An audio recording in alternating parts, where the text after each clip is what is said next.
Fala galera, beleza? Vamos nessa? Então passando aqui hoje para a gente falar dor na perna relacionada à coluna parte 3. Hoje falaremos específicas sobre as dores nas pernas que podem estar relacionadas a, nesse momento, o paciente estar com uma hérnia discal ativa.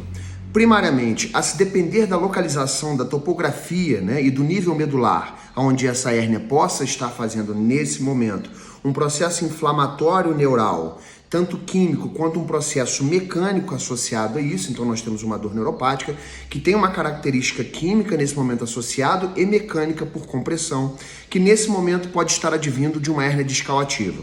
Os principais níveis acometidos medulares quando temos uma hérnia discal ativa são os níveis de L4, L5 e S1. Não descartando-se, claro, jamais a possibilidade também de níveis mais altos, principalmente L2 e L3, apesar de não serem muito comumente afetados, justamente porque são regiões da coluna vertebral que têm um processo de estabilidade um pouco maior, e não tem assim tanto uma interferência mecânica que advém dos membros inferiores, tanto do esqueleto axial quanto do esqueleto apendicular, como a região de L5 e S1 que tem uma relação maior com o ilíaco, com o sacro, com a articulação coxo-femoral, e claro, as suas incidências de força relacionadas a esse lugar são maiores e por isso seus processos de instabilidade também mecânica podem levar também a uma gênese, nesse caso, também atrelada à parte estrutural. Lembrando que as hérnias discais, elas têm uma relação da sua gênese, principalmente com pacientes sedentários, tem um fator genético associado, então sedentarismo, tabagismo e genética são os três principais fatores relacionados à gênese das hérnias discais. De mecanismo neurofisiológico predominantemente neuropático, com características de choque, dormência, formigamento, sensação de frio doloroso, comichão, onde hipoestesia pode estar relacionada ao trajeto dermatomal, uma alteração somestésica nos níveis dermatomais responsáveis naquele momento pela queixa do paciente.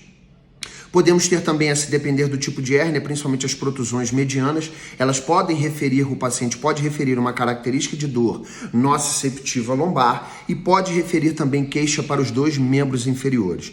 Porém, os níveis mais acometidos por serem L4, L5 e S1, os nervos principalmente que são acometidos são, no caso de uma cruralgia, o nervo femoral, das raízes de L2, L3 e L4, e o nervo ciático, das raízes de L4, L5, S1 e S2, S3, são os dois principais nervos acometidos por hérnias discais ativas, e geralmente quando temos ou uma cruralgia verdadeira ou uma ciática verdadeira, a dor na perna ela é maior do que a dor na coluna. Então, numa ciática verdadeira, o paciente tem mais dor na perna do que dor na coluna. Muitas vezes, pacientes apresentam-se com queixa de dor lombar, tem um exame de imagem associado a isso e acham que a sua dor lombar tem um componente associado a uma hérnia discal. E a gente já descarta isso, claro, primeiro com um processo educacional em cima disso, sabendo que a dor lombar é a dor mais prevalente que nós temos no mundo pela própria CID-11, pela própria Global Burden Disease, que nos mostram esses dados, sabemos que ela é multifatorial e sabemos que ela pode acontecer também de uma origem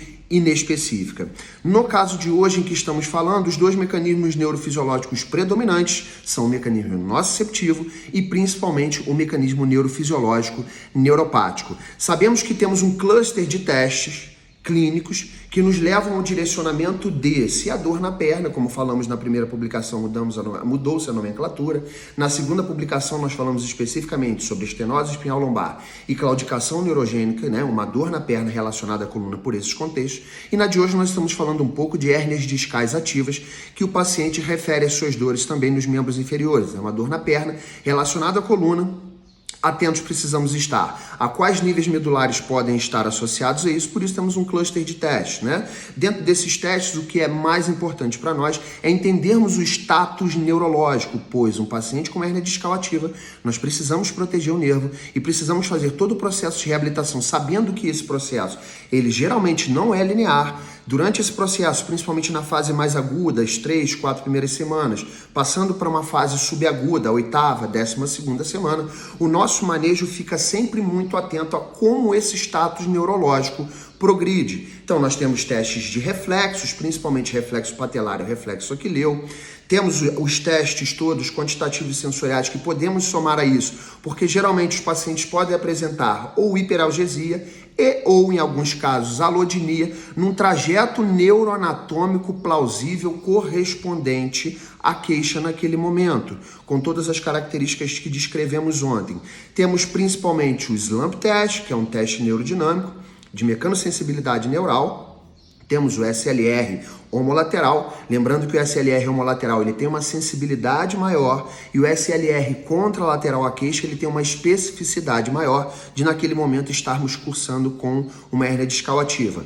Para o caso do nervo femoral, nós temos o PBK, nós temos o SLAMP femoral e nós temos o teste de Nachlas também, que são testes específicos onde vamos testar a mecanosensibilidade do nervo femoral relacionado a isso. Força dos dermátomos correspondentes L2, L3, L4, L5 e S1, associado a isso, percebermos se tem alteração sonestésica, os reflexos são sempre importantes, e irmos percebendo ao longo do passar do tempo e com o tratamento, né, que no primeiro momento é levada a modulação de sintomas, abertura de forames, preferências de movimentos direcionais que aliviam a queixa e podem levar a processos que chamamos de centralização dos sintomas como um melhor prognóstico no tratamento desses pacientes. Beleza? Espero que tenha sido válido para você. Um breve review, um forte abraço e até breve.